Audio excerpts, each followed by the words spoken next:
I could be anything for you, I would be your cure.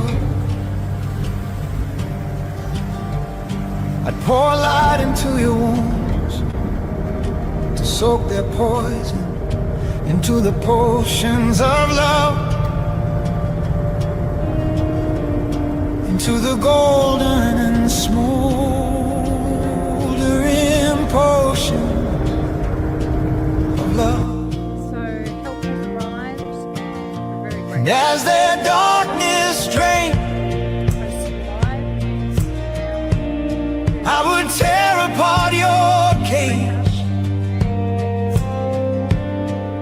remolding the bars that held you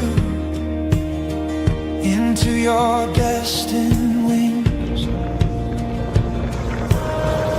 into your destined wings, flying above us all in your destined wings. Absolutely gorgeous. We were the only people parked. If from your flight you return, I would have sewn a blanket for you, cut fresh from the curative fabric of spring. But hopefully you'd fly off to that destination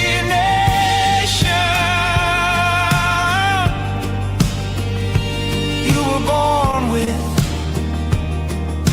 the one they tried to steal from your soul. That destination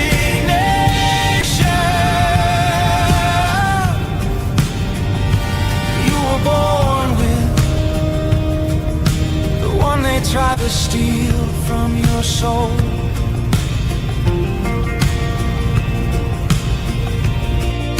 If I could be anything for you, I'd like to say a huge thank you to I everyone would be your cure. who's come out and supported Michael and Cafe Lockdown to continue doing good. If I could be anything for you, I would be your cure. I would tear apart your cage,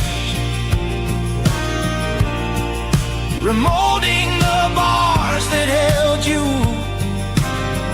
into your destined wings, your destined wings, your destined wings, your destined wings.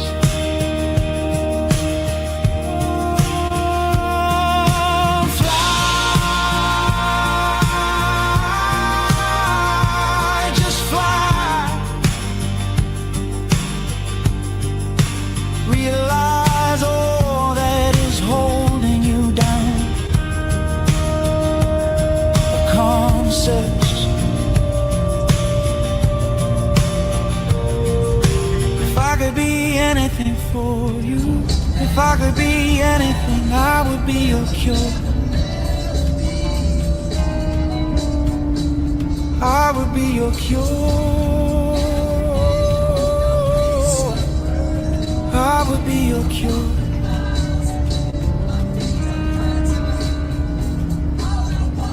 If I could be anything for you, I would be your cure. I'd pour light into your wounds to soak their poison into the potions of love, into the golden and smoldering potions of love.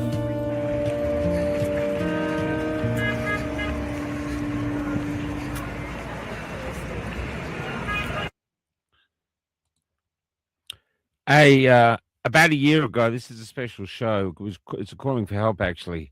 About a year ago, I interviewed, or maybe well over a year now, I interviewed a nurse called Eden. I'll just bring up her image quickly so you remember her. and she was a cardiac nurse working in the Gold Coast. She didn't want to take the jab, but she did. But the second one left her debilitated, and basically living with a mom, and it hasn't been a great situation. It's gone down from there. But I'm just going to play you a small snippet from that, a few minutes for context, because she called me up yesterday with an update, and that update is going to follow in an audio. So I hope you hang around for that. But this is just a small snippet from the first interview, so give you some context of what we're dealing with. This is Eden before she took the jab, and this was Eden when she was injured. So I guess I was lucky I just couldn't feel my heart beating then. It was doing it kind of all internally, but yeah, now I definitely feel it. How long did that last?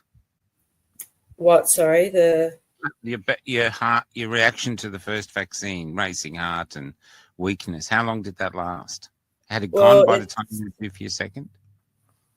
Yeah, it was pretty much long gone by then. It lasted for about, like, it settled down immensely that evening. I stayed in emergency for a good few hours, I believe, and then did go home.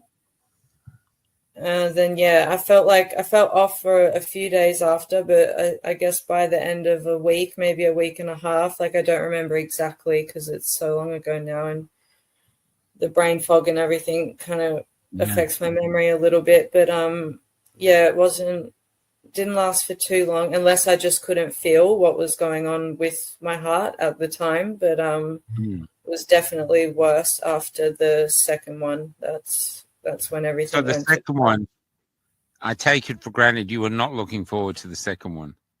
No, not at all. No, and I tried to get out of it. I kept trying to like put it off. Like, did you tell them you'd had an adverse reaction to the first one, and didn't that give you any leeway not to take the second? Yeah, well, they saw it as well because I was on shift, and then they kind of told me, like, I understand where your fears are coming from, having another one because of what happened with the first one. But, I kept getting that whole narrative of, like, it's normal. You're meant to feel lethargic after you have, like, even the flu shot or something like that. And I thought, no, this wasn't just, like, fatigue. This was, like, yeah, something in my whole body just felt off. Like, I couldn't keep myself off the floor if I wanted to. So it's but yeah, like I said, that kind of did disappear over a course of X amount of days, weeks afterwards, and then I was all good up until having that second one. So what happened with the second one? Were you on shift again? Yeah, I was, and it was like, I think it was in the middle of my shift. Again, I can't remember exactly, but it was, during my shift, and I went and had it. And this time I didn't come back to the unit because I think I had the reaction. It started maybe 20, 25 minutes after the second one. So then I was taken from like the little waiting bay where they make you wait to see if you're going to have an anaphylactic reaction or something like that. Taken into another room to lay down on a bed, and then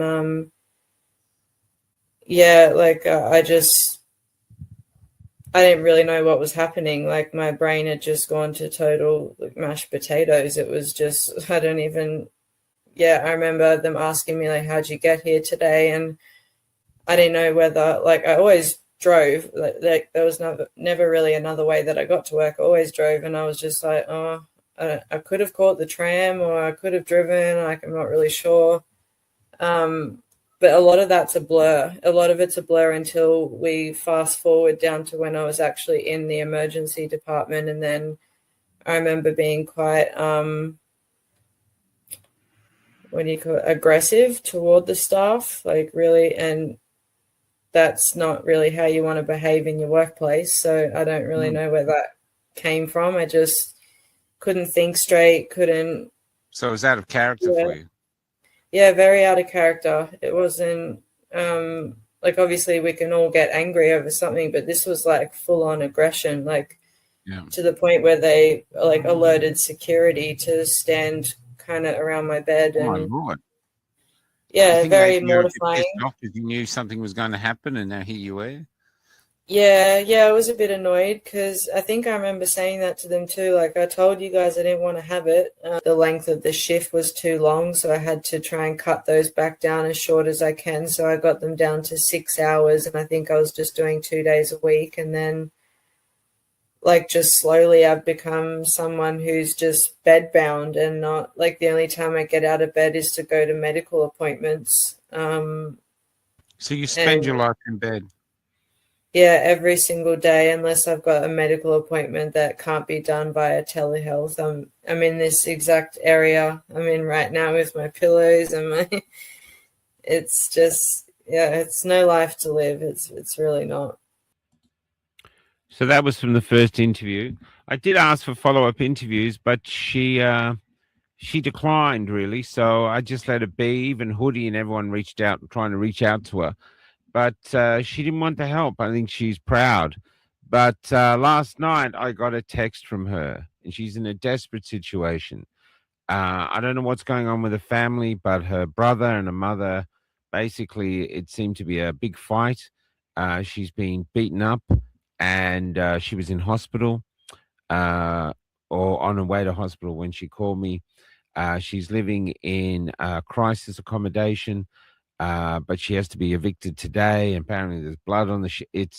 It's really crap, and she's looking now to be end up living in her car.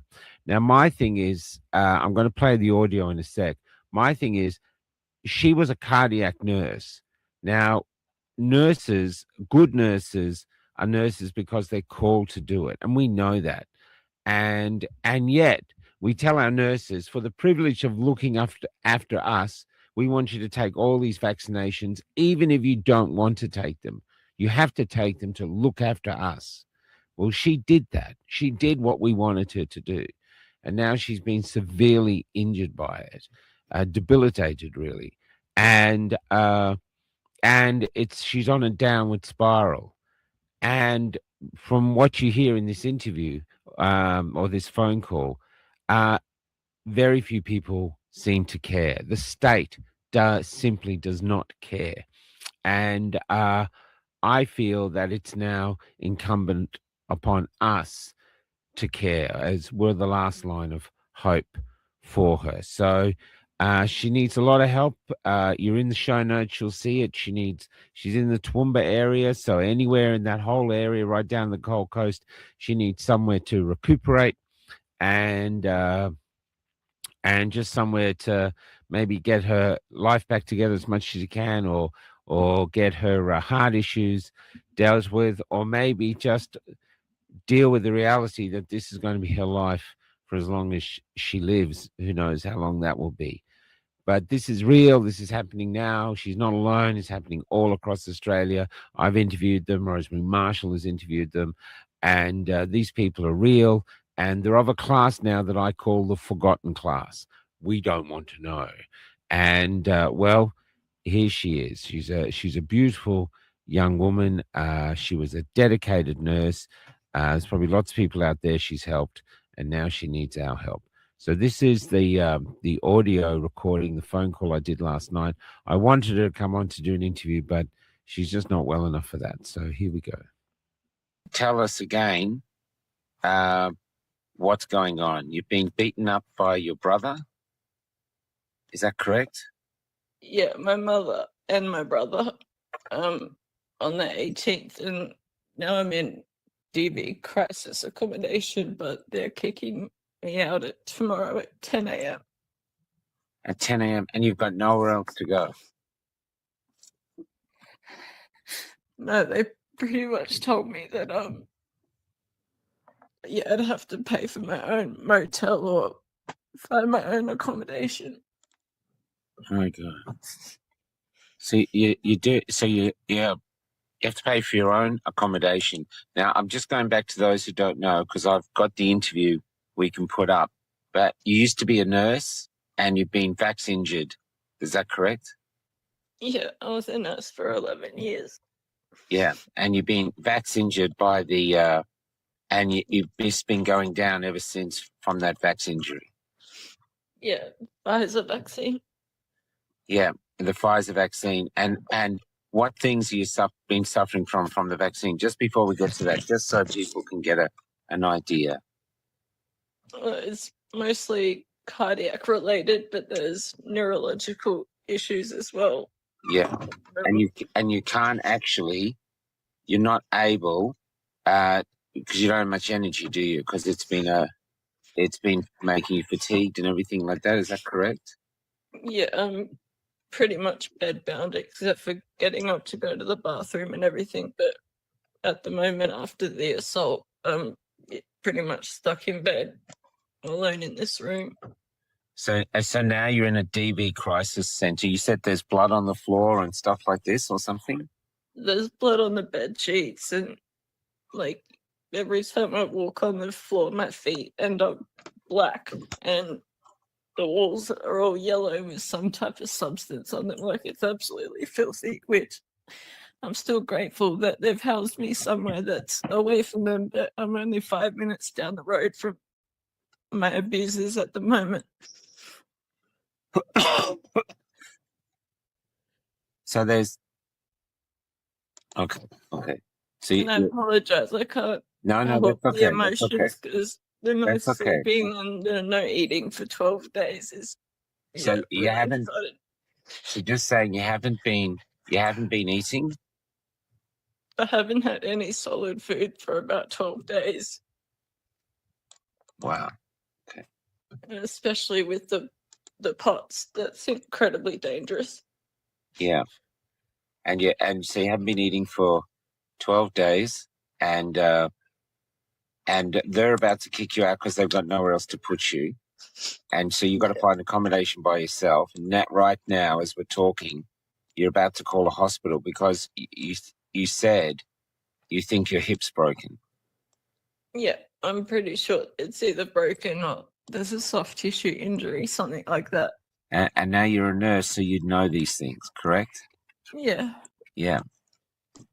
I definitely wouldn't go near a hospital, especially after my experiences with the vaccine and things like that, if I didn't have to. So, I just know that, and I also need, because there's a police protection order in place, I need all of this documented for court. Yeah.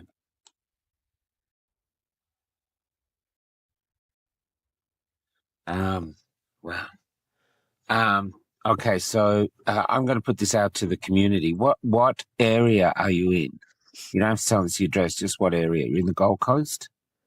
No, I'm in Toowoomba currently, but I would rather get away from Toowoomba because I don't want to be near my mother or my brother. So you're in Toowoomba, and right now what you're looking for is just a place to stay that's safe, and that's about it.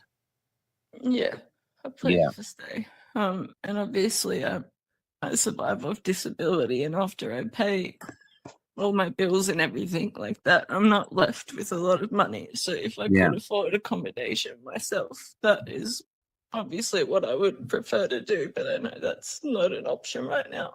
Yeah. Okay, well, I'm not going to stop you from calling an ambulance. So you're calling an ambulance because you're struggling to walk.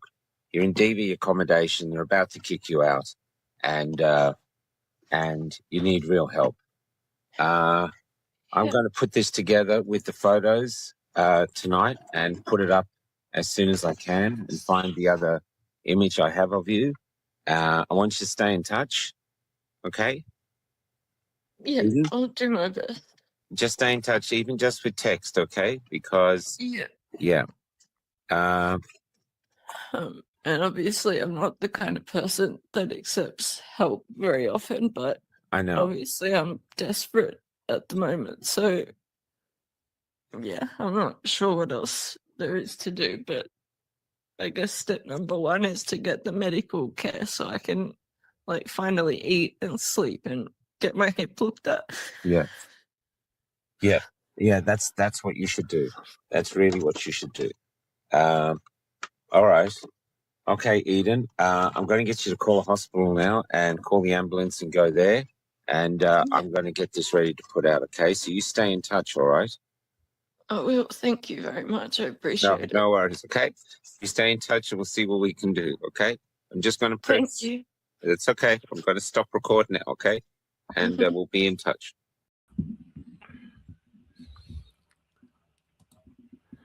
So that's an update. The update now, I'll just bring it up, is that she just spoke to the DV lady. They're making me leave at 10 a.m. and still said, so she'll be living in a car from about 10 a.m.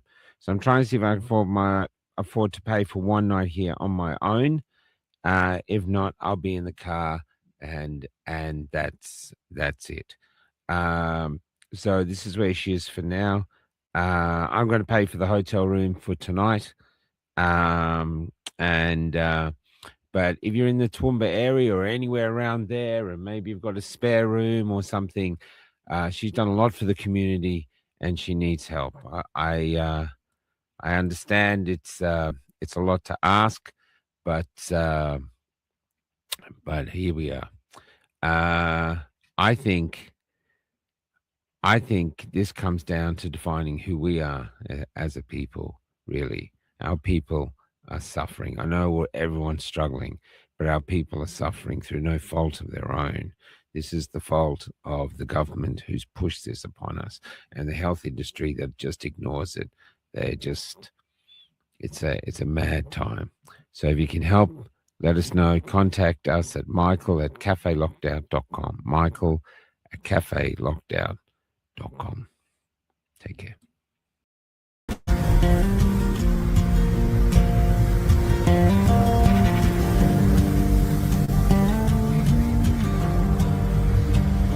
If I could be anything for you, I would be your cure. I'd pour light into your wounds to soak their poison into the potions of love, into the golden and smoldering potion of love. So help has arrived, and we're very And grateful. as their darkness drained, So survived. I would tear apart your cage, remolding the bars that held you into your destined wings,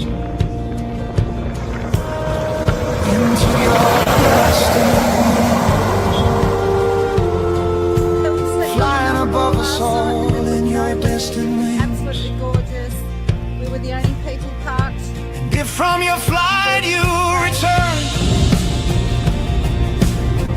I would have sewn a blanket for you, cut fresh from the curative fabric of spring. But hopefully you'd fly off to that destination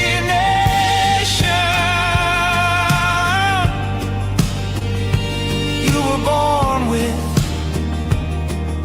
the one they tried to steal from your soul. That destination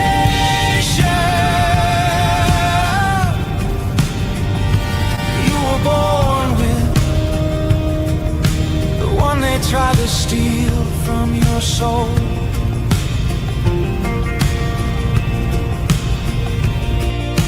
If I could be anything for you, I'd like to say a huge thank you to I would be your cure. who's come out and supported Michael and Cafe Lockdown to continue doing good. if I could be anything for you, I would be your cure. I would tear apart your cage, remolding the bars that held you into into your destined wings,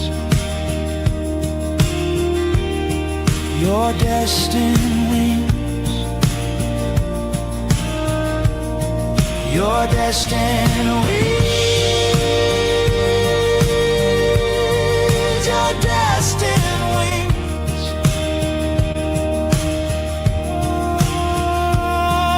Oh, fly,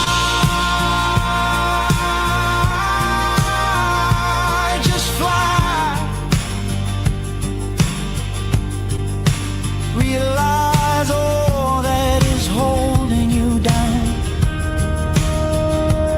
The concepts. If I could be anything for you, if I could be anything, I would be your cure. I would be your cure. I would be your cure.